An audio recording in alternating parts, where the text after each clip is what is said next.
Bonjour à tous, on se retrouve aujourd'hui pour une nouvelle vidéo. Donc aujourd'hui on va voir et terminer la série sur les néons LED.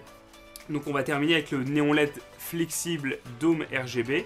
Donc voilà, un néon LED à changement de couleur. Donc on va voir comment l'alimenter, le raccorder, le couper, les différents accessoires de fixation et puis les différentes connectiques. Voilà, allez on y va tout de suite, c'est parti. Alors, pour ce néon LED Dome RGB, donc ça va se présenter de cette forme-là, enfin sous cette forme-là. On va donc avoir une base comme ça, là, une base qui va être une base donc rectangle, carré, et on va avoir un dôme, donc ou une forme de champignon sur le dessus. Et donc toute cette zone-là, ça va être la zone de diffusion de la lumière. Donc ça va diffuser la lumière sur 270 degrés. Hop, sur tout le tour, et donc voilà, on va avoir un néon qui va être comme ça. Donc une belle diffusion de la lumière, une belle lumière bien homogène sur toute la longueur, parce que du coup, comme on a pu le voir, là en fait on a une bande LED ici. C'est une bande LED qui est mise sur la tranche, donc elle est à la verticale, et du coup, avec toute cette matière là de PVC silicone, c'est ça qui va diffuser toute la lumière. Et du coup, on n'aura plus de points.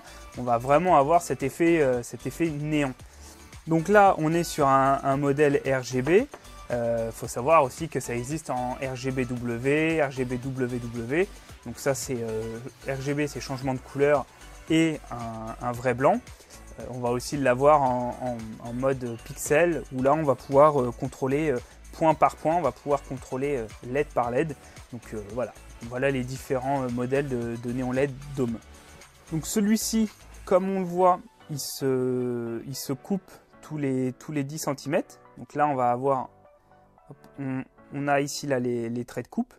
Donc c'est vraiment sur ces traits là qu'il va falloir couper.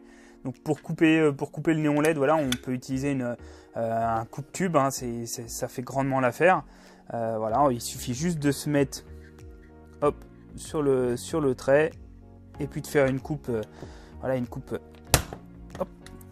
nette, une coupe franche, et comme ça on est bon. Parce que si on fait une coupe de biais, on verra tout à l'heure sur les connectiques, mais il y a un petit tampon qui vient faire l'étanchéité, et du coup si on n'est pas droit, et ben ce petit tampon, ce petit joint étanche ne fera pas bien son boulot.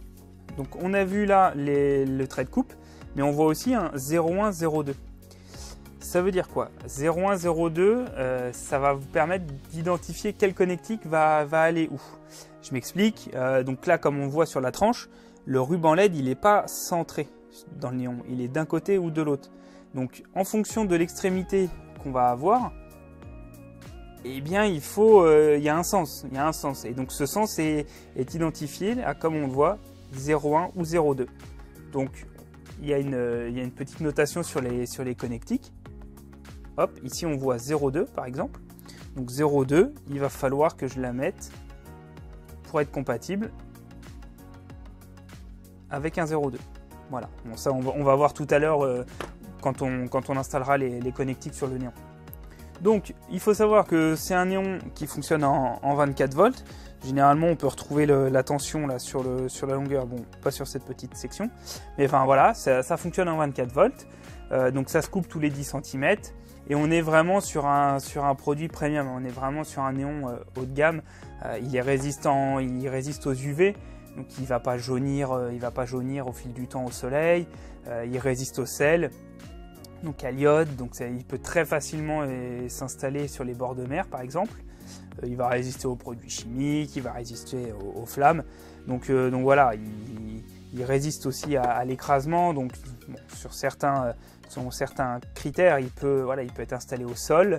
Donc voilà, il y a tout un tas de résistances comme ça qui en font un produit premium et un produit haut de gamme. Pour ce qui est de la fixation de ce néon, on va retrouver différents accessoires. On va avoir des petits U comme ça de fixation, ou alors on va même avoir des profilés, des réglettes alu. Donc on va avoir au fond, voilà, des trous qui vont permettre de le visser dans le support, et ensuite on va venir clipser le néon à l'intérieur. Pareil pour les petits U.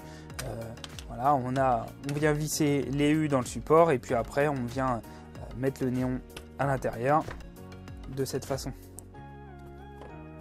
Hop. Voilà. Et donc on voit les U ne vont pas gêner à la diffusion de la lumière, hein. Ça s'arrête vraiment juste en dessous de la zone de diffusion, donc ça c'est vraiment pas mal. Et du coup ça vous permet de faire des formes, des différents arrondis, tout en maintenant en place le néon. Donc maintenant on va voir les différentes connectiques, les différents connecteurs et terminaisons. Donc on va démarrer par la terminaison. Donc voilà, on va avoir cette capsule qui va venir, donc comme son nom l'indique, terminer le néon. On utilise ça quand on n'a pas besoin de venir alimenter le néon par une des extrémités. Donc voilà, ça vient se mettre à une extrémité du néon avec tout un tas d'accessoires. Hop, on va avoir tout ça. À chaque fois, on va avoir donc la capsule ou le connecteur, une petite griffe, une cage en métal et une cage en plastique. Et tout ça, ça va venir se fermer sur le néon et puis sceller la connexion. Là, on a un connecteur d'alimentation qu'on appelle droit. Pourquoi droit? Parce que, en fait, tout simplement, il ressort, voilà, il vient se mettre comme ça dans le néon et il sort droit. On va retrouver des connecteurs latéraux, donc droit ou gauche, comme celui-ci. Et en fait, ça vous permet, voilà, quand on vient connecter le néon, eh bien de faire sortir le câble directement sur le côté, donc d'un côté ou de l'autre. Ça évite en fait d'utiliser ce genre de connecteur et puis de venir tordre comme ça le câble. Et puis on va avoir, donc pour finir, un connecteur arrière, qu'on appelle arrière, où là, en fait, la connexion, le câble sort par le dessous. Donc ça vient se connecter comme ça dans le néon et puis là on a le câble qui sort tout simplement par le dessous. Donc là, dans notre exemple, on va venir connecter un connecteur droit, tout simple, et puis du coup la terminaison. Alors, donc comme on l'a vu tout à l'heure, avec cette histoire de 0,1 et 0,2, il faut bien faire attention. Donc là, on a un 0,1, donc ce qui va correspondre, moi, c'est ma capsule de terminaison. Non, ça va être ma capsule d'alimentation.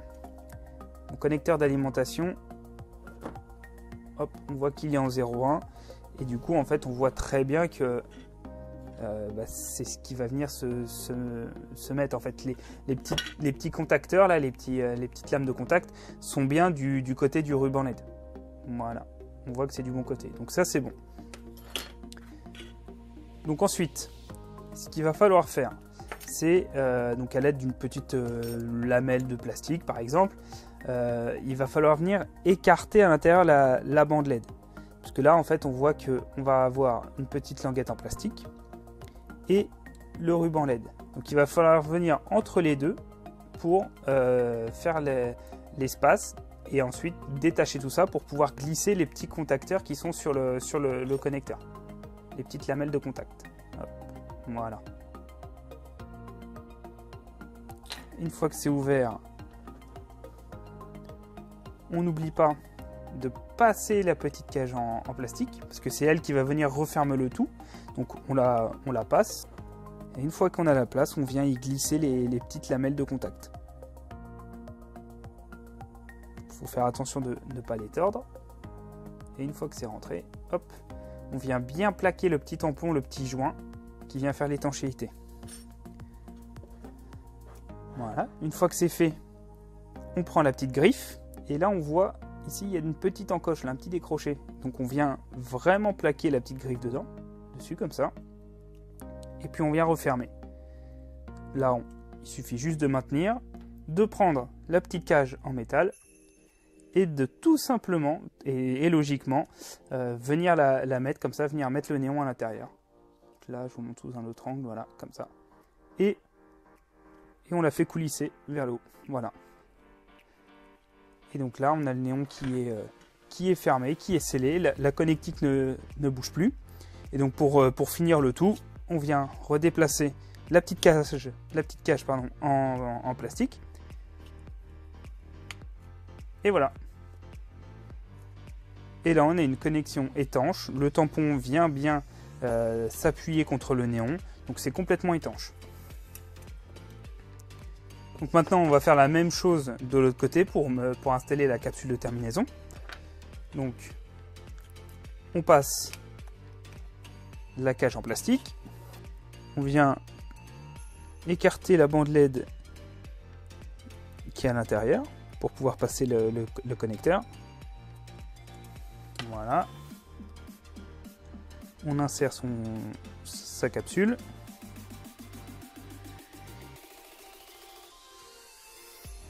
Hop.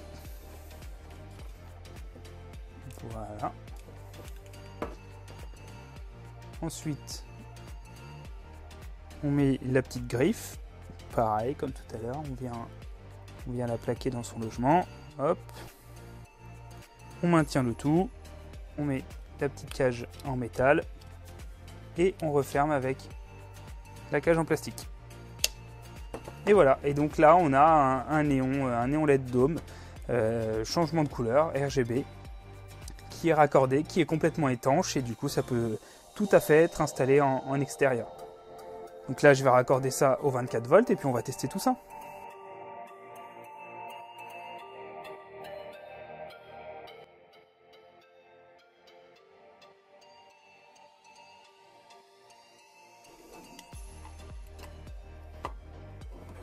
Et donc là, j'ai bien mon néon LED qui s'allume. Donc après, avec ma petite télécommande, voilà, je peux jouer avec les couleurs.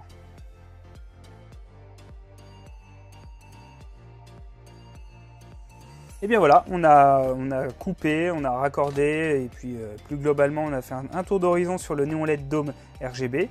Je vous remercie d'avoir regardé cette vidéo et puis je vous dis à bientôt. Au revoir.